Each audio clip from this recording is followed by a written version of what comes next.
first Steampunk of 2014.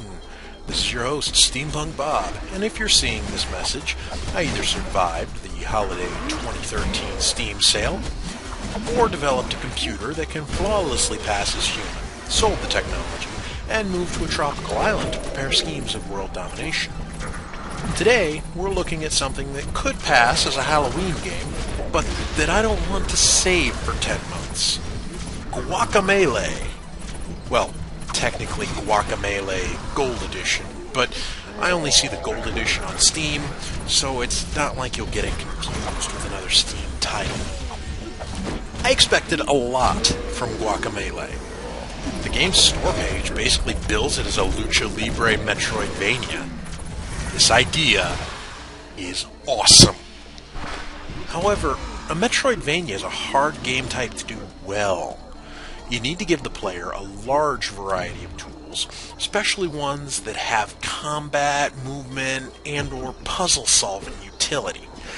You need to fulfill the general action game need for new enemy types and new wrinkles in combat as you move on in the game, and you need goodies the player actually wants to search for them.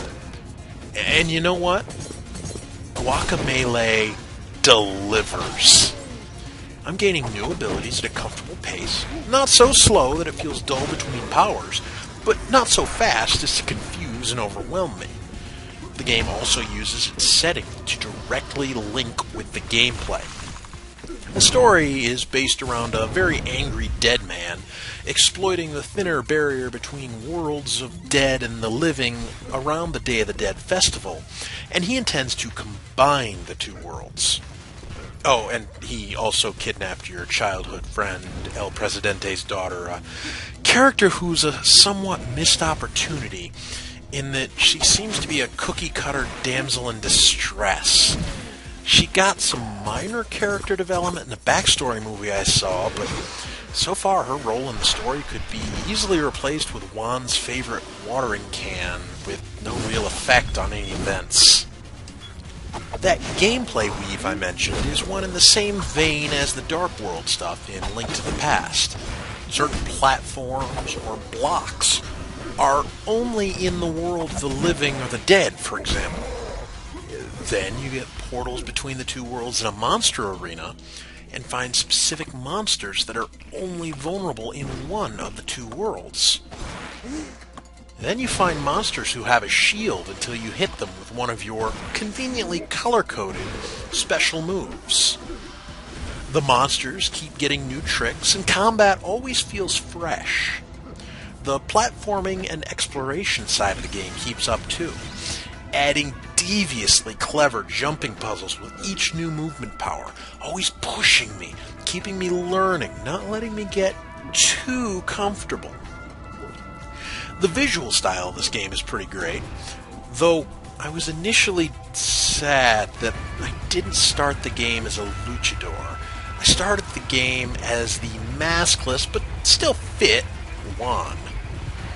This disappointment was crushed not long afterwards when I received my mask.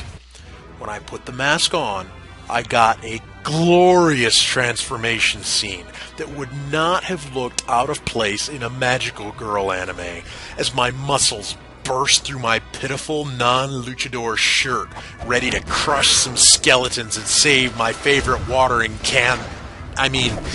El Presidente's daughter. Also on the subject, the visual design of our major villains, especially the sorceress here. I think her name is pronounced Ishtabai, but I love her design. I'll be the first to admit, I'm a sucker for a girl with long, pretty hair, and damn, she's hot. The other villains also have pretty solid design, especially Flameface.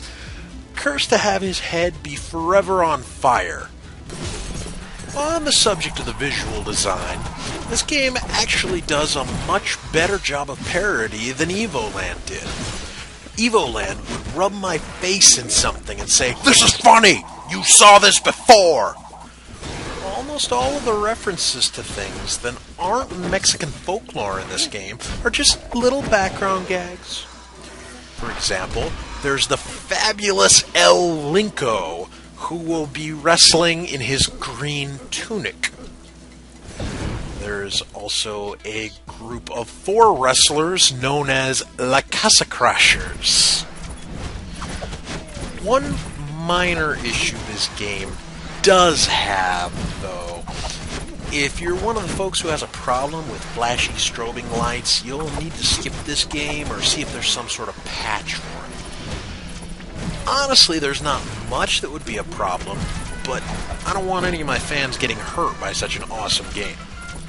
I mean, I guess I'd rather not see my fans get hurt by crappy games either, but I assume that I take the bullet for you on bad games and steer you away from them. Main important take-home point here: if you have no problem with flashy rainbow strobes, and you have an anti-problem with awesome Metroidvania action, you need to get Guacamelee. Now. Or pronto. Anyway, this is SteamPunk Bob, out.